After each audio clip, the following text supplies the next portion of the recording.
Hi, this is Katie, and thank you for joining me on the My Senses, My Space podcast. And I have to be honest, this is the third time I'm recording this episode and even changing subjects today because I'm managing my own expectations. So today's topic is about navigating expectations. And so I thought, why not talk about exactly what I'm going through? So I'm on a new medication for a new chronic illness I've been diagnosed with, and it is fogging up my brain and making it hard to talk. I'm tripping over my words, and every recording I had done, I was like, I'm going to have to edit so much out of this. And truly, my goal, and have been fairly successful, is that most of these episodes, I would say 98% of them, I don't edit. There may be like a little thing here or there that maybe it's a fact, or maybe it's a person's name, or maybe it's just something that just doesn't feel true to me. I will take it out. But for the most part, these are one take. And that's fine. That's it. I do it because it's easier for me to then just take the whole file and put it up all at once, and for me to get them out there, get my ideas out there. But I recorded multiple times over multiple days just to see if maybe I just needed some more rest. But I've been definitely kind of feeling like, yeah, it's part of this medication I'm taking. And so I am adjusting my own expectations. And I do have a couple episodes coming out after this. So if you are catching these when they come out, there is one every Monday, Wednesday, Friday, like normal. But something didn't feel right because my body is not feeling right. And I have to honor that.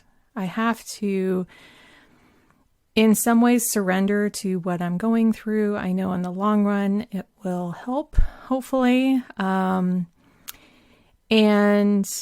just know that sometimes everything isn't ideal. Like, I'm not striving for perfection.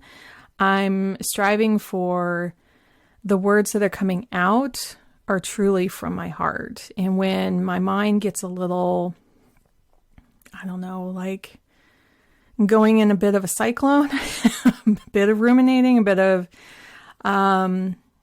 just kind of not feeling right. Like, it's like, oh, I misspoke. That's not exactly how I felt. Then I started second guessing myself and all of that. So I know the next couple weeks, I may have this come up a couple times, and I need to be kind of open and honest that that is happening with me, just to myself mainly, but I wanted to clue you guys in a little bit. And it can be hard to really fully accept your own expectations. Like, that is really hard.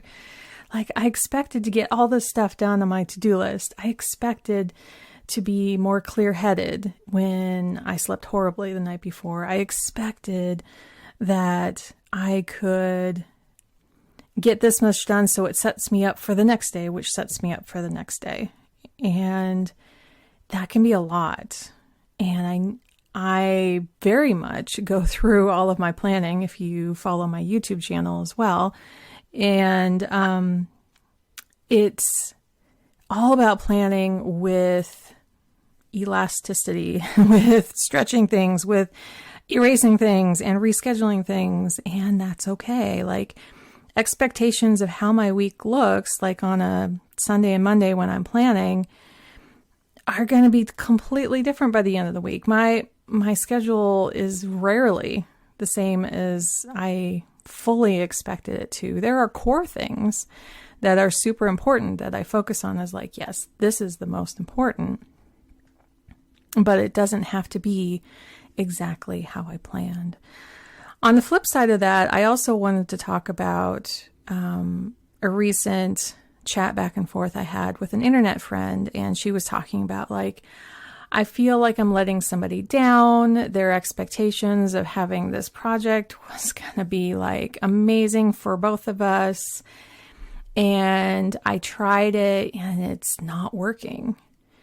And so we kind of wrote back and forth, and I just said, it's okay to say you tried, you found a new set of information, and now you can proceed with that new set of information, and it may not be what the other person wants to hear.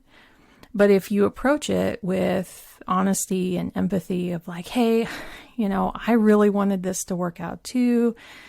I really wanted, this to be in the time frame I wanted. I really wanted this to work. And I know this must be a disappointment for you. And recognizing that in them, they'll probably feel disappointment because they were excited. Like that's going to be a given. And we can't control how that other person receives that and how they're going to process those emotions. It's going to be upsetting. And she was talking about, I'm just a people pleaser. And I know so many of us are. So many. But when you are people pleasing, it's because you're trying to kind of temper and trying to kind of control how the other person is going to react. That we have had foundationally in our lives approached people with honest information and had a very different outcome of anger or sadness or overwhelm or anything coming at us. And so we feel that we are responsible for the other person's reaction. So when we people please, we're like, oh, how can we make it the best experience for them when this doesn't go both of our ways? How can I overextend myself to make it feel like it's going to be okay, even though this failed? Like when there's a failure, failures happen and both parties can feel sad about that. But failures are always compost. They're always things that grow new ideas, grow the seeds for the next thing. It relays so much information back to you about, well, what did kind of work and what didn't? What was the major problem here? And so when you're presenting this information back to somebody, they want the full honest truth. They want to know what's going on so they know how to navigate this. They don't want it sugar-coated or, somebody said something just to make somebody feel better. They were like, no, what's really happening? Because they may still want this thing to happen, and it may not just be with you, maybe with someone else. And that's okay. That's okay. But people pleasing is that kind of control and of that emotions. So you aren't being truthful and you aren't being empathetic. You're actually masking. You're trying to code everything and say, everything's fine. Everything's fine. What can I do? How can I bend over backwards to make this all work?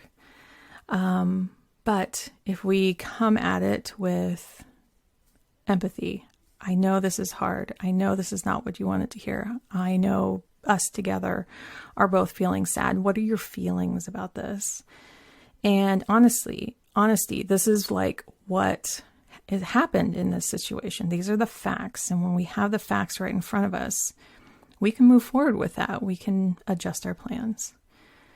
So to bring it back around, when we're upset with ourselves, when we are thinking we should be doing something, which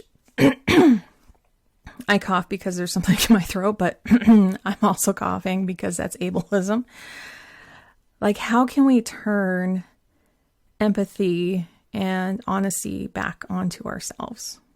How can we reflect that back onto ourselves and say, this is the truth of what's happening. This is what's happening with my body. This is what's happening with my mind. This is just the truth. And how do I feel about that? And what kind of emotions can I have? I can feel frustrated. I can feel sad. But I can also have compassion for myself. So I hope that helps you navigate some of your expectations and others' expectations. So thank you for joining me on the My Senses, My Space podcast.